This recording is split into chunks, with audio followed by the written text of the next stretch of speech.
Hello, everyone. Tracy here, your resident business rebel, and you're listening to Digital Business Your Way. Welcome to our special limited series, Launch Style Stories.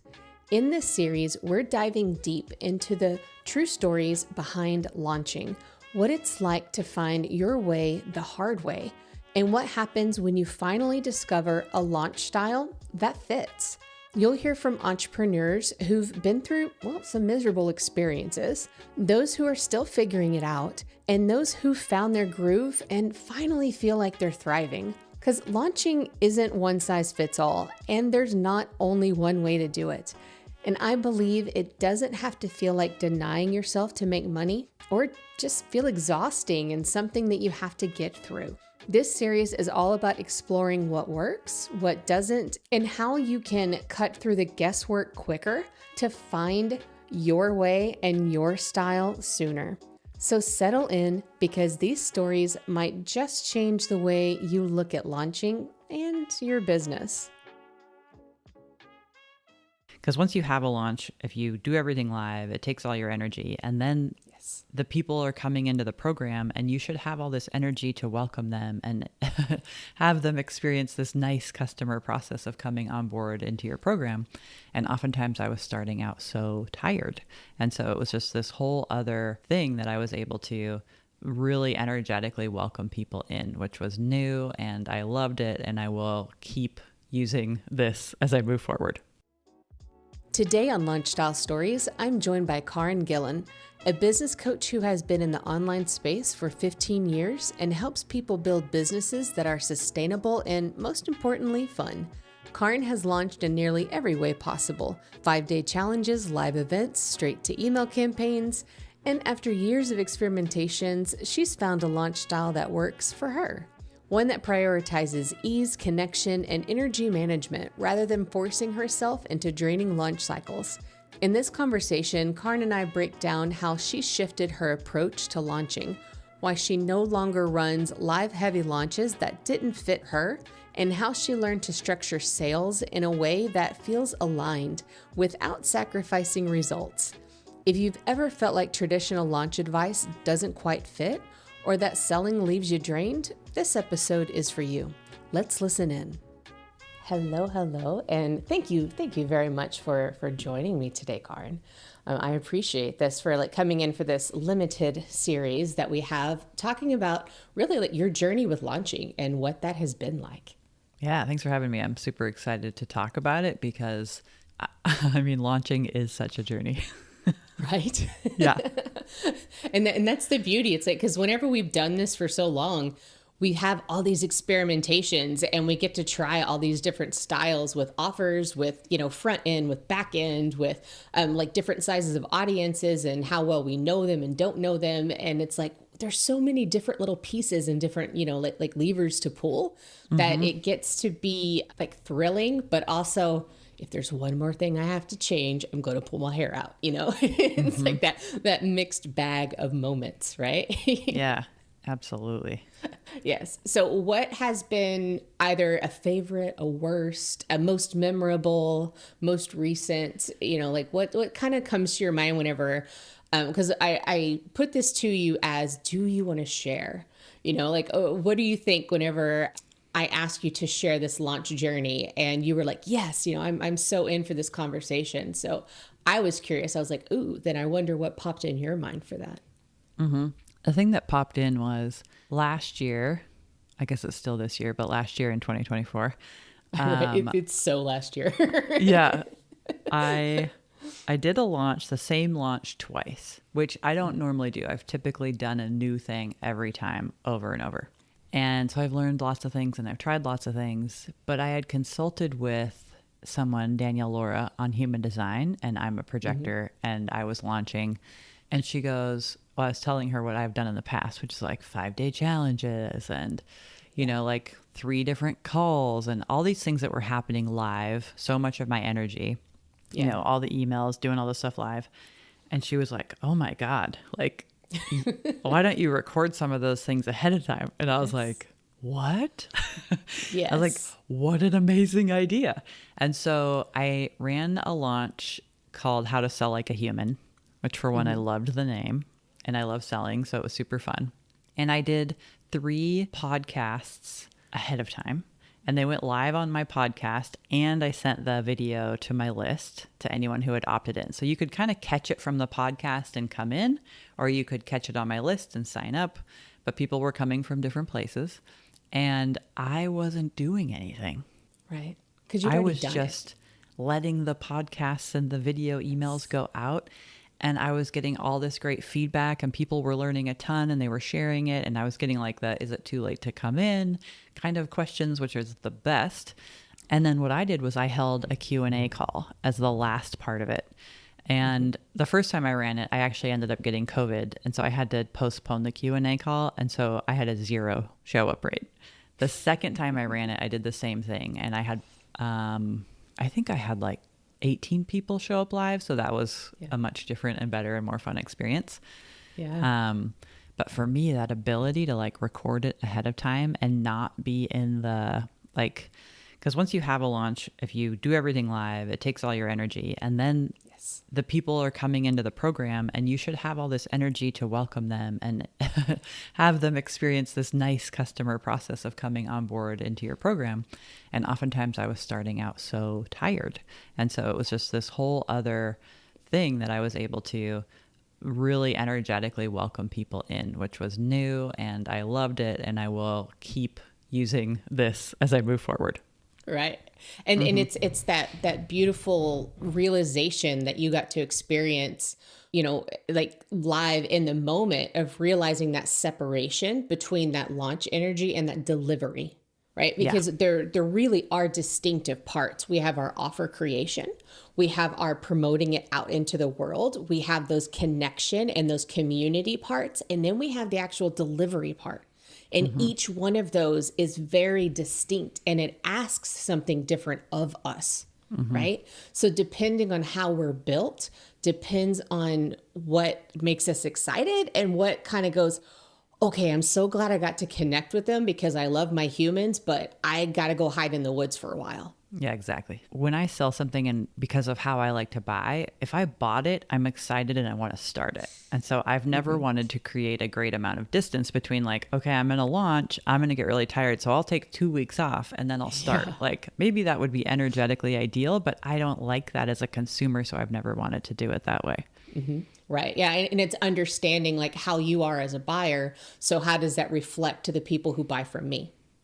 You know, and it's that mirroring, right, of that buying and selling kind of behavior, and how much of your audience is reflected in how you are as well, right? Because sometimes there is a lot of that, and then as well as we kind of check ourselves to make sure it's not limiting us, right? So it's that balance. So it's like, I know that I enjoy being there, and I want to like give it my all. And I'm like, oh my gosh, let's keep this momentum going. Let's get excited. Let's go all in. Right. And because you're teaching people business, they want those results. Like they want to go for it.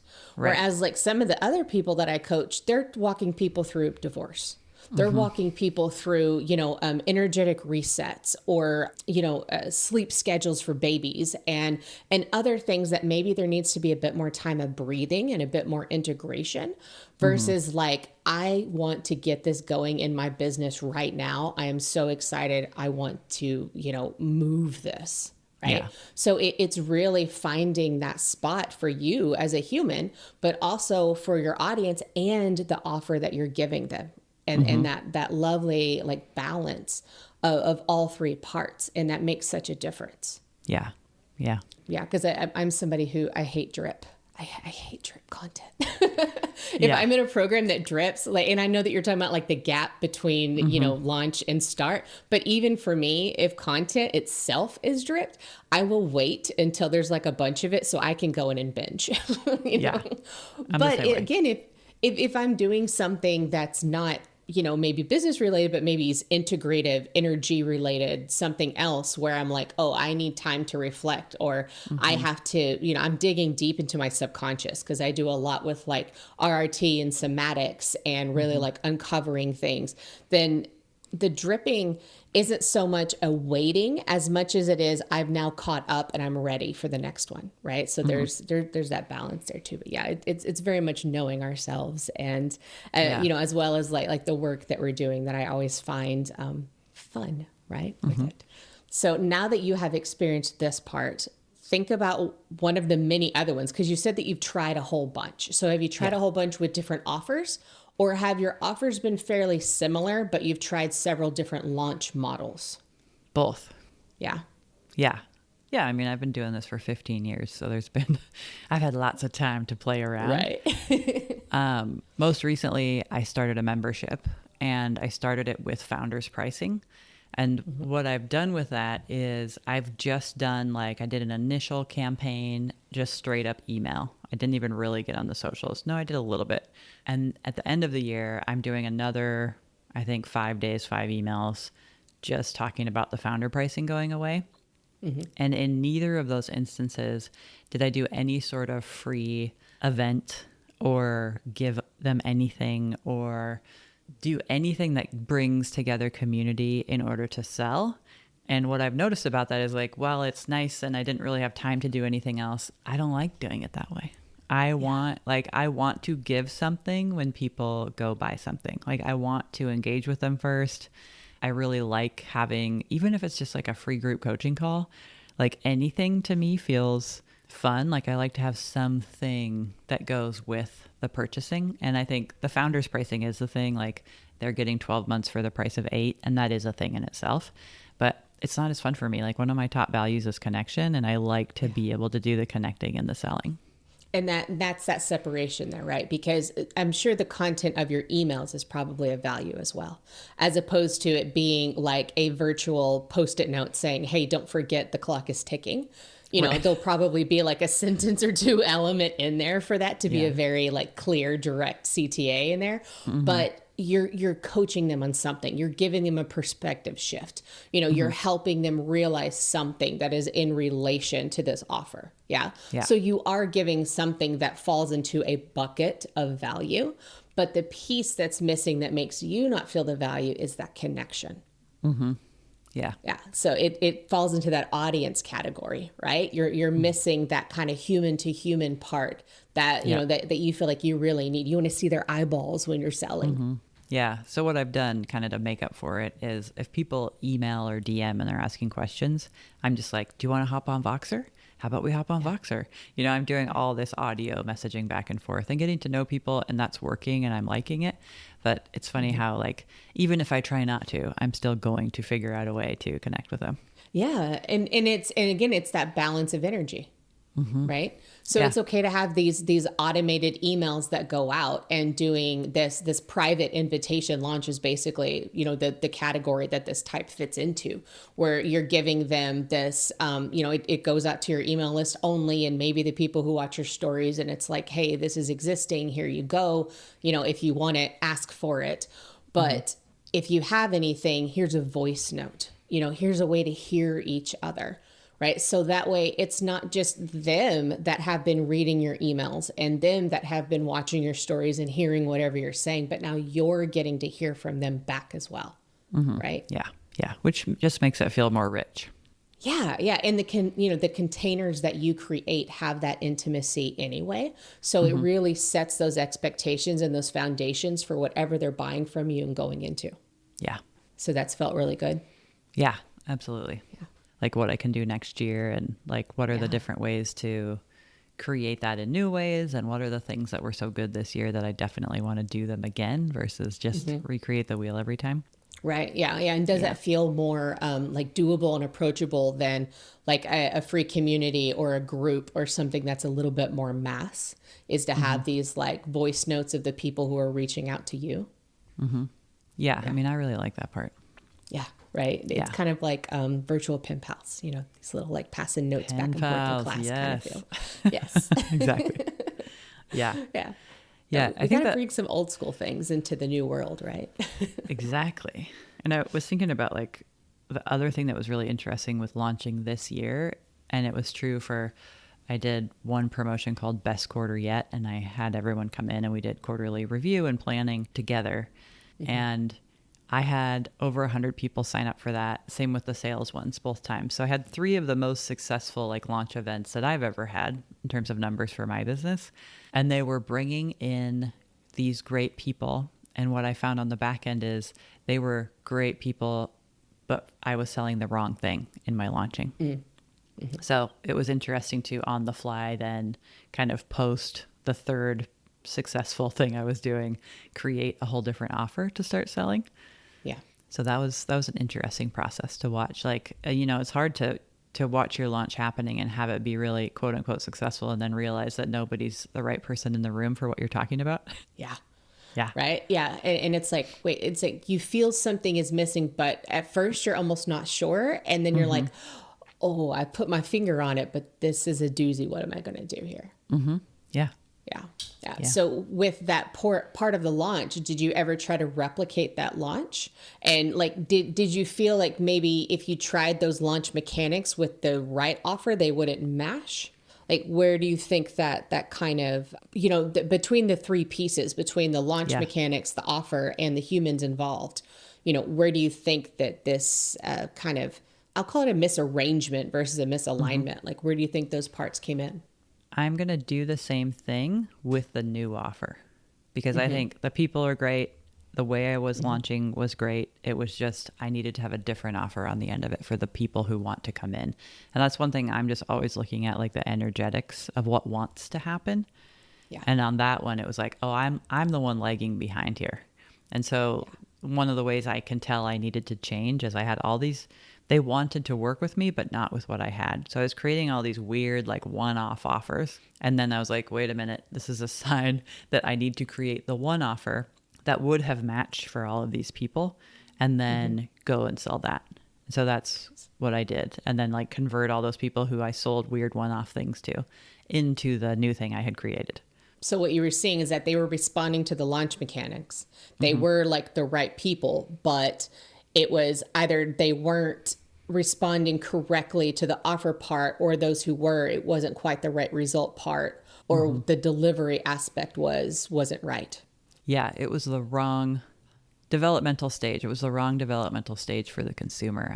That was a little too far down the road for them, so I just had to back it up and figure out. So I did a lot of research, like, who are you? What do you want? What would make sense? And that was really fun.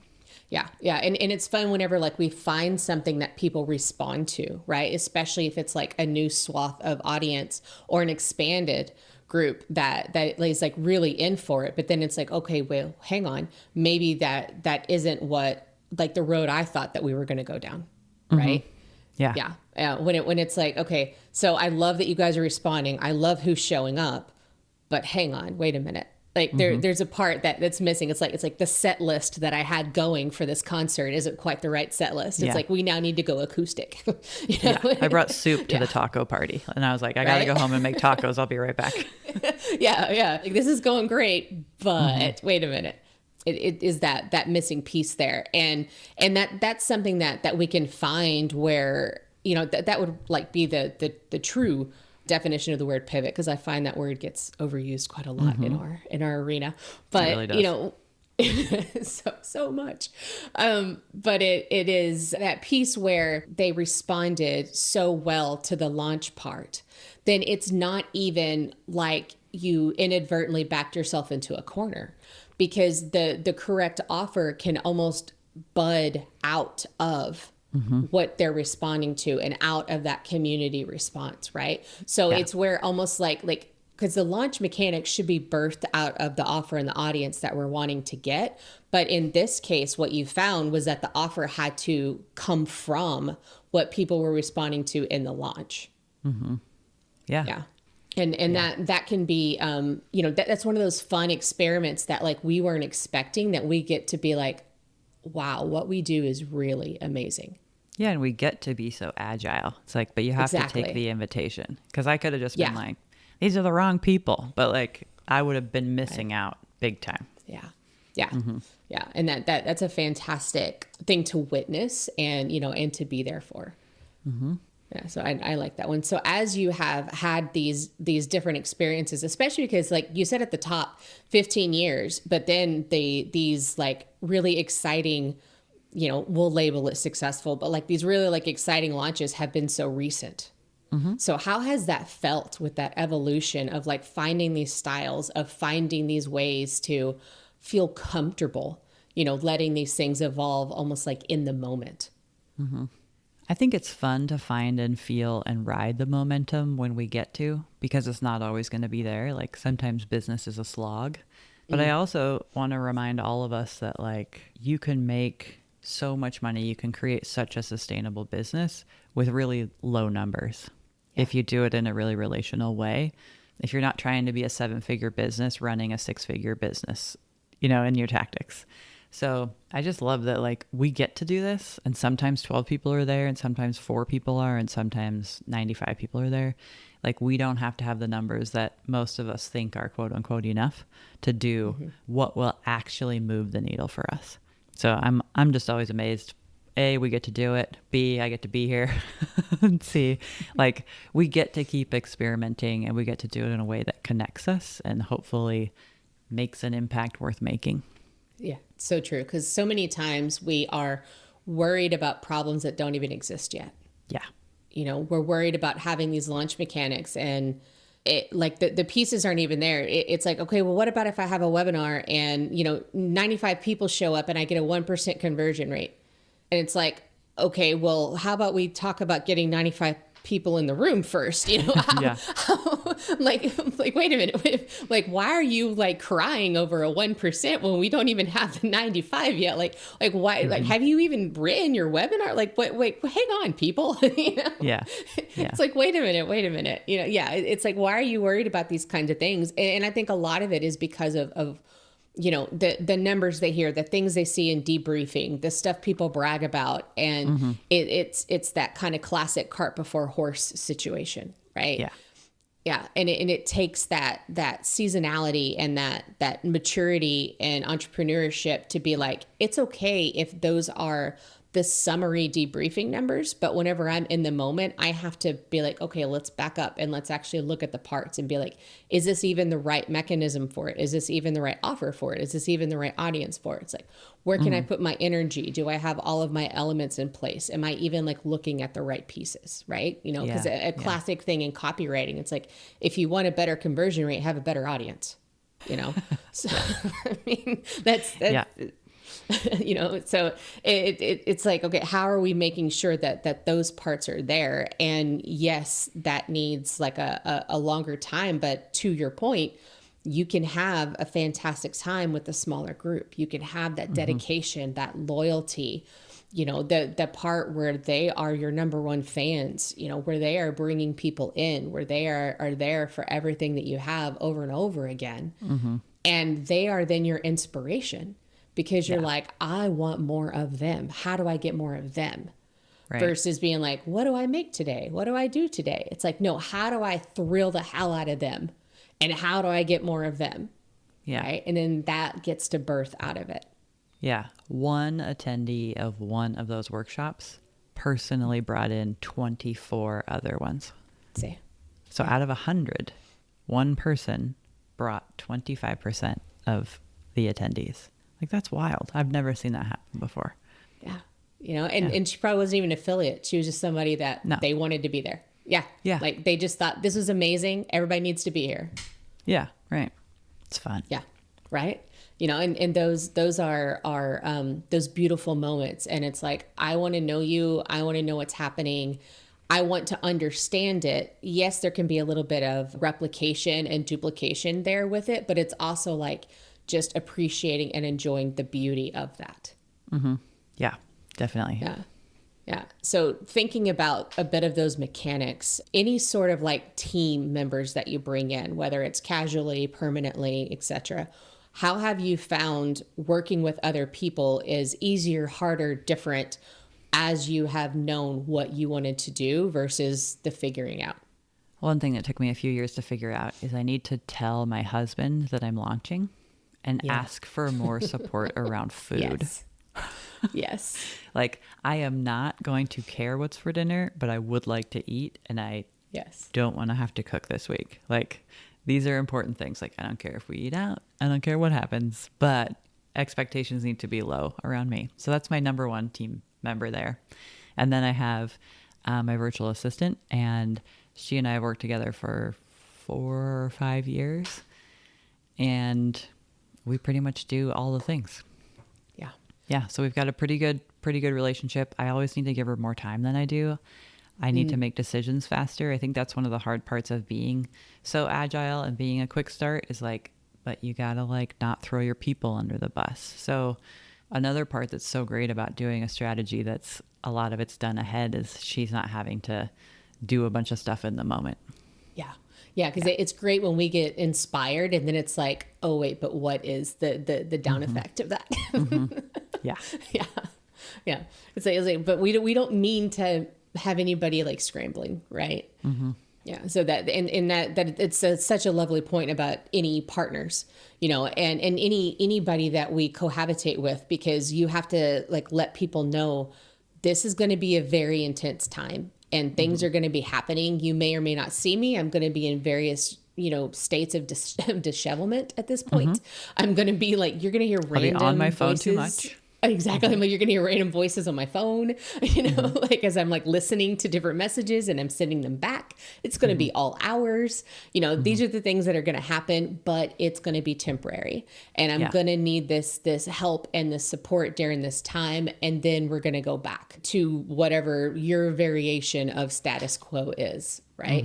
And getting them on board and helping them understand how it may even at times look outwardly like you're suffering, but there is this kind of element of excited torture. Is that we'll use that phrase? Yeah, it's like for a good end. And I think too, like with the family member side of it, I run profit first, and so like that profit account isn't just for me; it's for all of us, because they all invest. Like I took them to France one time, and that was straight up profit from the business. And it's like I do thank them very clearly for, you know, allowing what they allow and welcoming what they welcome and supporting me in the ways that they do. Like, and I think that's a really fun thing that we get to do. Yeah. Yeah. You know, and it's making those very obvious connections, right? You know, and even if somebody has, you know, a 2 or 3 year old running around and so they may think, oh, well, they're not going to understand, you know, what's going on, but it's like, do it to the point of comprehension and, you know, have it where like it's that normalized conversation in the house.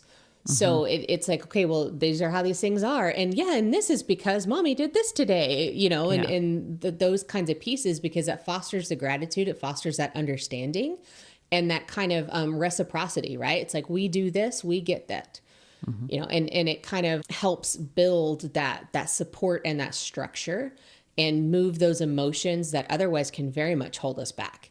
You know, as well as the malnutrition and dehydration. And for me, it's crunchy, salty snacks for myself. So I'll get that feeling like, I don't even know what my sodium level is, but it's probably not good right now. I'm like, somebody take the goldfish away.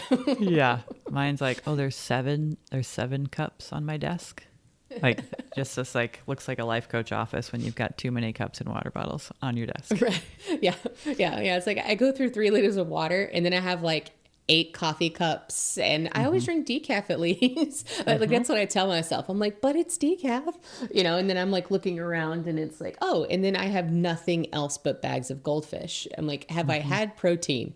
I mean, they're cheddar flavored goldfish. That counts, right? Right. It's real cheese. Right. And I'm like, no, it's not. No. Yeah. Yeah. And he's like, what do you want to eat? I'm like, do not ask me a single thing right now. Right. Yeah. Like to your point, it's like, I don't care what it is. I just need to be force fed right now. Yes. Yeah. Yeah. So pulling in that kind of support, you know, that's definitely important. And that's something that, you know, it's not dictated to, right. It has that kind of open conversation. You know, with everybody. It's like, how does that look in my house? How does that look with my team? How does that look with, you know, the people that I have? And, you know, if you are completely solo, then who do you have that's also an entrepreneur in the online world that you can be like, you know, I'm like, you're in some sort of membership or community group and you are like, hey, SOS people, I'm going into launch mode. I'm going to need some extra love and care. You know, who can be on my team right now? Right. You know, that just reaching out for those kinds of things, and it's like, what are your favorite self-care packages for when these things happen? Those type of things that you can start to build, right? As you learn these things. Yeah. One of my go-tos is the Trader Joe's bags of salad. If I have just a bunch of those salads in my fridge, I know I'm going to be okay. Right? Yeah. It's like you just open them, pour it in a bowl. I'm done. Yep. I'm like, something green. They even go well with goldfish. I'm just saying. Yeah. Pepperidge Farm, my DMs are open. Sponsorship. Right? I'm like any bourbon, any goldfish, I'm good. I'm good for sponsorships. That's great. Yes. Yeah. So is there any like bouts of wisdom, anything that you would like to leave people with as they are kind of going through this and figuring out these crazy words that we love to use in the online space that, I mean, really everybody, it just means promotion, but we love to call it launching. The thing I always tell my clients is like, all launching is 2 dates on your calendar where you do some specific things in the middle. Like that's all it is. And I think it's just such a nice thing to give ourselves these very specific times to sell, because what I've noticed is if we don't, we might forget. And then we've gone 3 months and we haven't really promoted anything. And our audience loves us and is opening all our emails, but they're not buying anything because we haven't asked them to. So I think it's really smart and wise. So they get what they want and you get what you need to actually do some launching and figure out how to do it in a way that works for you, because then you can keep being in business, which I think is the point. Yes. I love that. I love that so much. And for anybody who's like, I want to figure out my style, I want to figure out how to make this work for me, that is exactly what we are going to do in your launch style. And I would love for you to join us. We will be figuring out life beyond the concept of evergreen and live launch. You have so many options. You have so many ways to mix and match. And we're going to figure out what works with your offers, what works with your energy, with your community, with how you really want to be and how you want to sell. And that's exactly what you're going to hear in these sessions is real life stories. And that's exactly what you can figure out for yourself inside of your launch style. And I would love for you to join us. And thank you so much, Caryn, for being here and for joining us and telling us your experience and your journey of figuring out your launch style. Yeah, thank you. Thank you for having me. Thank you for joining me on this episode of Launch Style Stories, and I hope it sparked something for you. If you've been listening and thinking, I need to find my way to launch without burning out, second guessing, or forcing myself into someone else's formula, well, that's exactly what your launch style is here to help with. Inside the program, we cut the trial and error and help you create a launch approach that fits your strengths, your business, and your energy. So selling never feels like an uphill battle again. Head to tracypatterson.com/YLS to learn more and join us. And if you loved this series, let me know. Share your biggest takeaway, DM me, or leave a review. It helps more business owners like you find the show. I'll see you inside your launch style.